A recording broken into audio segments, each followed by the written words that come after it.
ఈ దేశము, నేను ఇప్పటికీ అనేది, ఈ దేశం ఇంకా కలిసి ఉంది అంటే 78 సంవత్సరాలు అయినప్పటికీ కూడా ముస్లిమ్స్, హిందువులు ఏ రోజు ఆంధ్రప్రదేశ్ రాష్ట్రంలో నువ్వు ముస్లిం అని, నువ్వు హిందువు అని ఏ రోజు రాలా.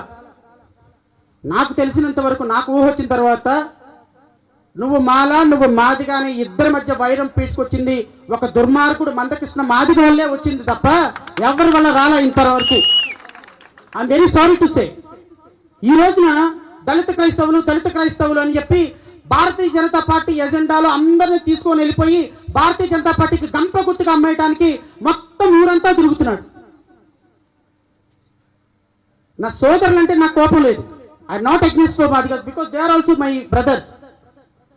కానీ ఈ దుర్మార్గుడు చేసినటువంటి కారణాల వల్ల I'm very sorry to use such a word.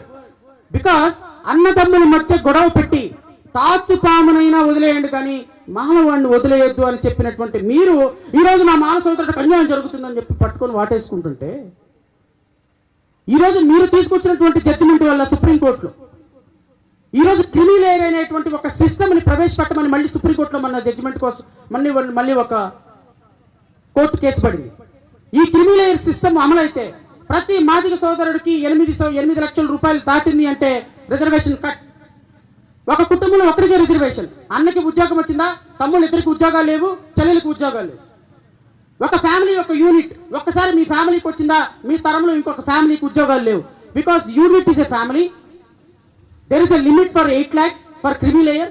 ఈ క్రిమిలేయర్ సిస్టమ్ అంతా కూడా రేపొద్దున ఎస్సీల్లో ఎస్టీల్లో వచ్చేస్తే మాలలకి మాదికలకి మొత్తానికి రిజర్వేషన్లు ఎత్తేసే ప్రక్రియ దేనివల్ల వచ్చింది? మీరు తీసుకొచ్చినటువంటి దుర్మార్గకరమైనటువంటి జడ్జిమెంట్ వల్ల వచ్చింది.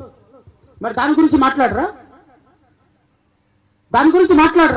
ఈ రోజు నువ్వు తీసుకొచ్చినటువంటి జడ్జిమెంట్ వల్లే అక్కడ పాస్టర్ ఆనంద్ మాదిగా ఈ రోజు తన రిజర్వేషన్ కోల్పోవడానికి, క్యాస్ట్ సర్టిఫికేట్ రద్దు అవడానికి కారణం ఏంటి? నువ్వు తీసుకొచ్చినటువంటి జడ్జిమెంట్ వల్లే. ఈ రోజు భారతీయ జనతా పార్టీ ముసుగులో క్రిస్టియన్ల మొత్తాన్ని, క్రైస్తవుల మొత్తాన్ని గంప గుర్తుగా తీసుకుని వెళ్ళిపోయి అమ్మేయాలని చూసేటువంటి ప్రయత్నంలో నేనైతే ప్రకటిస్తున్నా, ఏ వేదికను కూడా మందకృష్ణ మాదికతో పంచుకునే దానికి సిద్ధంగా లేడు జడా శ్రావణ్ కుమార్.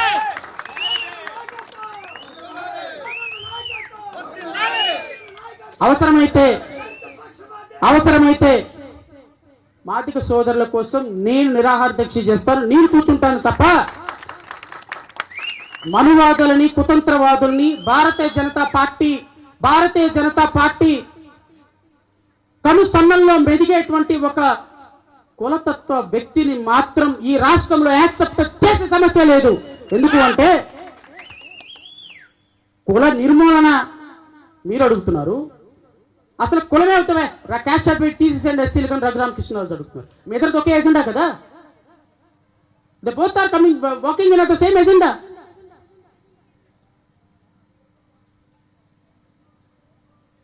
దళిత క్రైస్తవులకి ఎస్సీలో చేర్చమని చెప్పినటువంటి పిటిషన్లో మీరు ఇంప్లీడ్ అవ్వరు. కానీ వీళ్ళందరినీ కన్నా కన్సల్టేట్ తీసుకొని వెళ్ళిపోయి భారతీయ జనతా పార్టీ ముసుగులో పంపించారు. సో దేర్ఫోర్ ఒక సిస్టమాటిక్ గా ఒక వ్యవస్థ మీద జరుగుతున్నటువంటి దాడి, ఒక కమ్యూనిటీ మీద జరుగుతున్నటువంటి దాడి, రెండు రాష్ట్రాల్లో క్రిస్టియన్ల మీద జ్యుడిషియరీ తోటి, ఎగ్జిక్యూటివ్ తోటి, పోలీసులతోటి జరుగుతున్నటువంటి దాడి చివరికి ఏ స్టేజ్కి తీసుకొచ్చిందంటే పరిశుద్ధమైనటువంటి గ్రంథం బైబిల్ అండి. ఈరోజు బైబిల్ పట్టుకుంటే వాడు అపరిశుద్ధుడైపోయే పరిస్థితికి తీసుకొచ్చినారండి ఈ రాష్ట్ర ప్రభుత్వాలు. ఎవరు తప్పిది? ఎవరు తప్పిది?